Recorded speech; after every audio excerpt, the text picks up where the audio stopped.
Hey everybody, welcome to The Bottom Line. I'm Michael Noland, and tonight we're going to talk about how Mick Mars has bit back in a vicious attack against Mötley Crüe.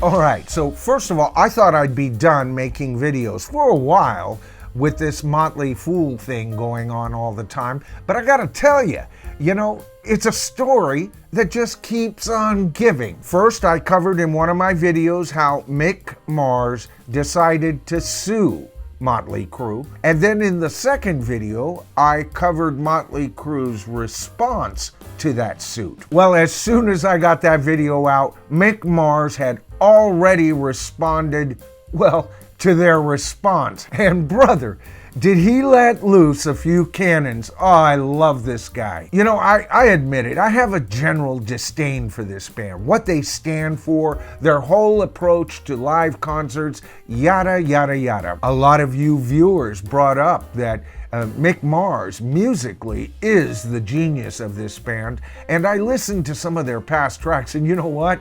You guys nailed it. This guy was their Jimmy Page. This guy was their Richie Blackmore. All right, I don't care for the overall sound of the band, but once you get past that, or if you're a fan of their music, it's Mick Mars that's been propping these boys up for decades. Older than the rest of the band, namer of the band, and you know what? From the very beginning of this band, he showed a maturity level that none of the other three have shown to this very day. Now, Mick Mars has made his mistakes in life. He's battled his demons like the rest of us, right? The thing that really makes him stand out isn't so much his mistakes, it's how he learned from those mistakes.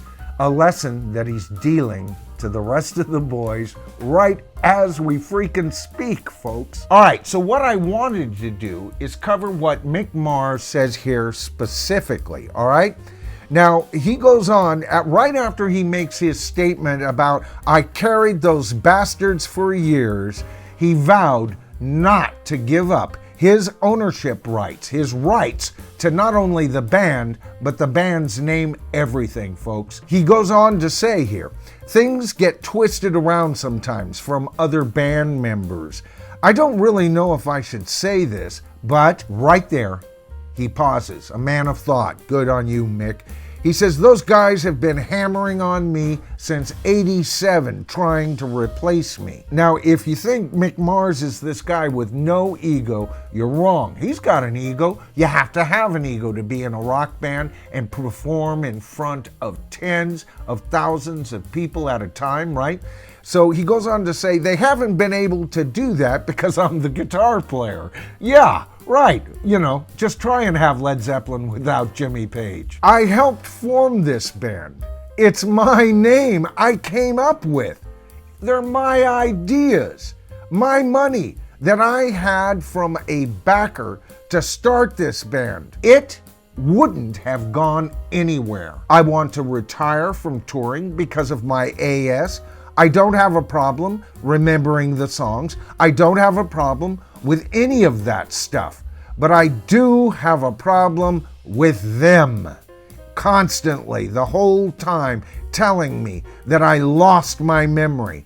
That's wrong. That's absolutely wrong. And then he goes on to say, and I'm being beat up mentally, and I'm already physically ruined. But the hazing, the gaslighting, and all of that stuff, when they tell me that I'm losing my mind and I'm this, that, and the other, oh my God, what's the matter with you guys? I think those guys are hoping that I'll just fold and lay down because I've done that many times. And like I said, he's a giver. He gives, gives, gives. They took. But he goes on to say, but this thing that I helped build for 41 years, I'm sorry, you're not going to take that away from me.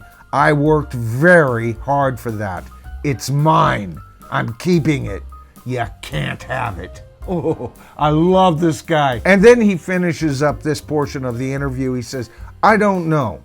I can't say I positively know, but I have a pretty good feeling that they wanted me gone anyway, because they've been wanting that since forever. It's frustrating for me.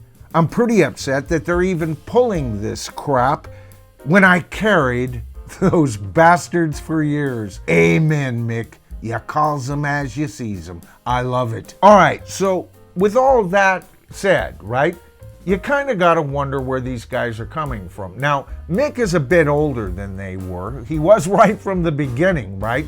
And I think that that's one of the reasons they considered trying to get him out of the band, as Mick says, as early as 1987. A lot of bands make that kind of decision, get rid of the older guy that carried him for a long time. Now that we've hit the big time, we need to all be one age. You know, the baby of this group just hit 60 years old. If this is an ageism thing, boo this freaking band when you see them live until they can't find the freaking exit, folks. All right, so I know a lot of you viewers are fans of this band. You've said so in the comments, or that you've been a fan of this band in the past, but not so much anymore. Usually those reasons are given for poor live performances, and the band just can't seem to make new music anymore.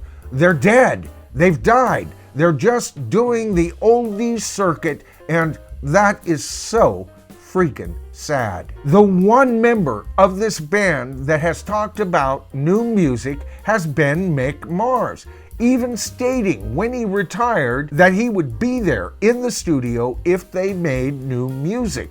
My God, he's the forward thinking, he's the youngest thinking, he's even the most artistic thinking member of this band as far as I'm concerned. These guys didn't know how good they had it. Now Mick has gone on to say that he actually is the person playing live. And there are mistakes that evidently have shown up on YouTube videos of him playing, but you know what?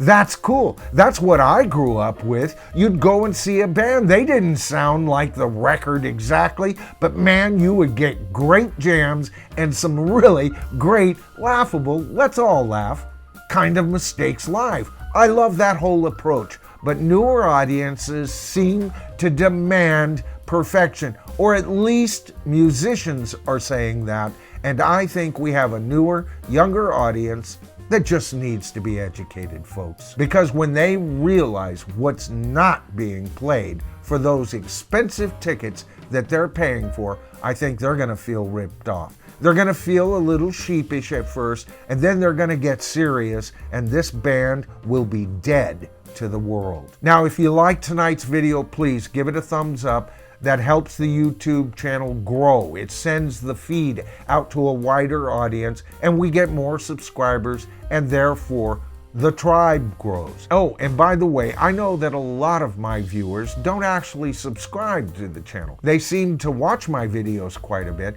and all I can say is if you haven't joined the channel yet, it is so freaking easy. All you have to do is hit that subscribe to the tribe button. I'm chuckling because I always say this, right? And then hit that top bell icon and you'll be notified of all my future videos. So I'm Michael Noland, and guess what? This is the bottom line as I see it, and together, folks, you and I, we become the tribe. We are the tribe, and I'll see you in my next video.